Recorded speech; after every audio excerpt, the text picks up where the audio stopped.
ফুলশয্যার রাতে খুলে রাখতে চেয়েছিলেন দরজা জানলা। কেন এমনটা করতে চেয়েছিলেন মহানায়ক জানলে অবাক হবেন।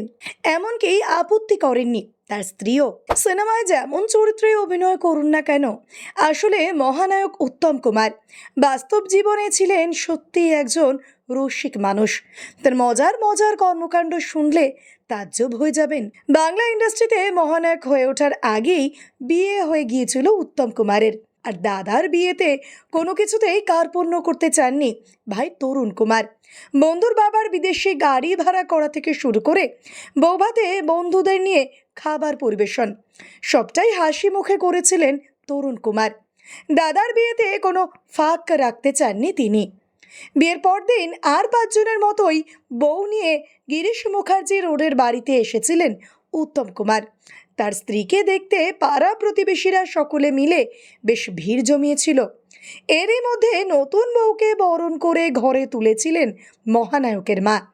কাল রাত্রি পেরিয়ে বৌভাতের নিয়ম কানুন সেরে যখন তাদের ফুলশয্যার জন্য ঘর প্রস্তুত করা হচ্ছিল, তখনই ঘটে সেই মজার ঘটনা।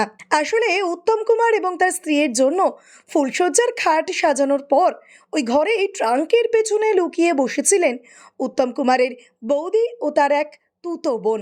আর সেটা আগেই বুঝে গিয়েছিলেন উত্তম কুমারের স্ত্রী গৌরী দেবী। উত্তম কুমার ঘরে ঢুকতেই তিনি সেটা ইশারা করে জানান স্বামীকে। আর এরপরেই ওই ট্রাঙ্কের কাছে গিয়ে অট্টহাসি হেসে তাদের সেখান থেকে বার করে বলেন যে তারা তো উত্তম কুমার আর গৌরী দেবীর ফুলশয্যা দেখতে চান, তাহলে এত কষ্ট করে দেখতে হবে না। তিনি দরজা জানলা খুলেই রাখছেন, তারা বাইরে থেকেই দেখতে পারবেন তাদের ফুলশয্যা। উত্তম কুমারের কাছ থেকে এমন কথা শুনে লজ্জায় লাল হয়ে যান তারা, আর তারপর বেরিয়ে যান ঘর থেকে। এমন মজার ঘটনার কথা আমার দাদা উত্তম কুমার বইতে লিখেছিলেন ভাই তরুণ কুমার। ভিডিওটি ভালো লেগে থাকলে অবশ্যই লাইক, শেয়ার, সাবস্ক্রাইব করবেন আর কমেন্টে অবশ্যই জানাবেন আপনি কোথা থেকে দেখছেন।